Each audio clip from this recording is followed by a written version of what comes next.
Ang ikaapat na karakter sa ating topic zone na strongest One Piece Marine karakter. Kilalanin natin kung sino-sino sila. これはモンキー D ルフィ海賊王になる。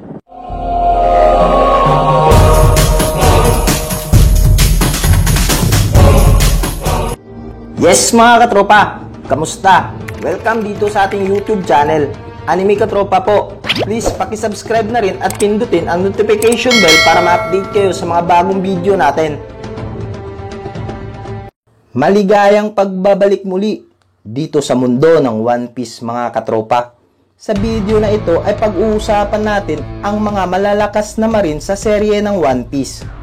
Bibigyan muna natin sila ng pansin ngayon dahil bawat mga marine ay may kanya-kanyang papel sa serye ng One Piece. Kaya pag-usapan na natin ngayon ang marine captain na si Shu. Si Captain Shu ay di pa natin nakita ang buong mukha nito dahil simula nung bagito pa siya nung una siyang pumasok bilang marine ay palaging may suot na ito ng belo sa kanyang bibig. Palagi rin siyang nakasuot ng sombrero at jacket na karaniwang ginagamit ng mga marino. Sa kanyang kabataan noon bilang isang marine ay sobrang napakaliksi nito. Dahilan upang mas mabilis itong mapansin ng mga marines na mas nakakataas sa kanya. Hanggang sa nakuha rin niya ang ranggo bilang isang marine captain. Bilang isang marine, si Captain Shu ay may malakas na pakiramdam pagdating sa usapang hustisya. Subalit, hindi nga lang inihayag nito kung anong uri ba ng hustisya ang pinaniniwalaan nito. Kung ito ba'y moral justice o absolute justice. Si Captain Shu ay isang devil fruit user din dahil nakain niya ang sabi-sabi nomi o ang ras-ras fruit.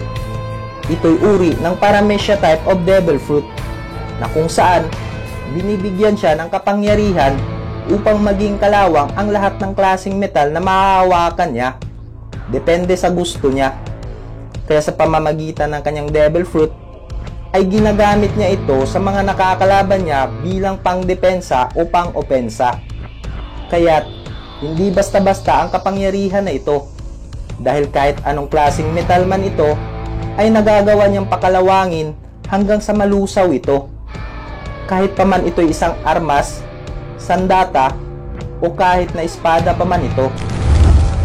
Isa siya sa mga 200 elite marines na tumulong at umalalay noong panahon na nagdeklara ng Buster Call si Admiral Okaiji sa Enies Lobby. Kaya isa siya sa mga tumulong sa 5 Vice Admiral upang maisagawa ang pag-Buster Call nung araw na yon sa Bridge of Hesitation ng Enies Lobby. Dahil kasalukuyang andon ang mga Straw Hat Pirates na nakikipaglaban para masagip si Nico Robin. At dito natin makikita ang lakas ng devil fruit ni Captain Shu. Dahil dito nakapanagpo ang landas ni na Captain Shu at Roronoa Zoro na walang pag-alinlangan na hinamon niya si Zoro sa pakikipaglaban. At hindi naman siya inatrasan ni Zoro. Sinubukan siyang atakihin ni Zoro gamit ang kanyang three sword style. Ngunit sa hindi inaasahan, ang isa sa mga espada ni Zoro na Yubashiri ay nalusaw dahil sa kalawang na dulot ng kapangyarihan ni Captain Shu. Dagdag ko na lang mga katropa, sa mga hindi pa nakakaalam sa espada ni Zoro na Yubashiri, ang Yubashiri ay isa sa mga 50 Ryu Wazamuno grade at tinatawag itong skillful grade sword. Ito ang pinakamahusay na espada sa Logi Township noon bilang isang pamana ng mga pamilya.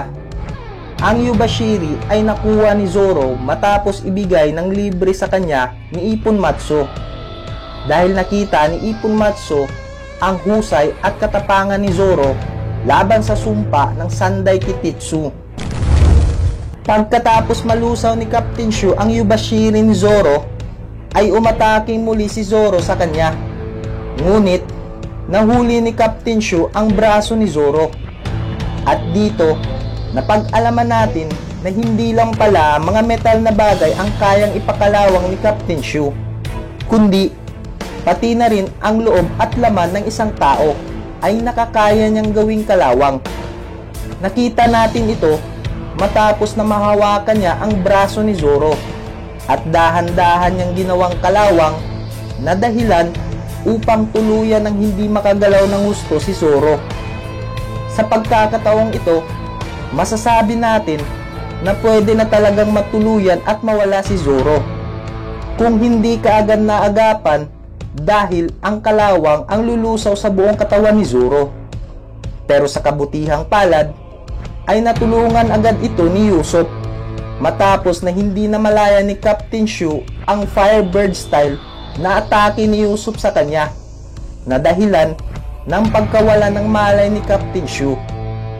Kaya kung hindi dahil sa tulong ni Usopp noon, malamang natuluyan na talaga doon ang paborito nating swordsman na si Zoro. Gayunpaman, nanumbalik muli sa normal ang katawan ni Zoro dahil hindi pa ganap na nakumpleto ng husto noon ang epekto ng kapangyarihan ni Captain Shu kay Zoro, sa kadahilanan na kung ang Devil Fruit ni Captain Shu ay ginamit sa mga buhay na tao o hayop, hanggat hindi ito ganap na na-oxidize ang buong katawan, ay manunumbalik pa rin ito sa normal, kagaya na lang sa nangyari kay Zoro. Kaya hindi rin natin pwedeng maliitin ang lakas ng isang marine na si Captain Shu. Sa ngayon ay hindi pa natin nakitang muli si Captain Shu. Kaya ang tanong na lang natin ngayon ay magpapakita pa kayang muli si Captain Shu at magiging isang banta na naman ba siya laban sa mga Straw Hat Pirates? Kung mangyayari man ito mga katropa, yan ang abangan natin.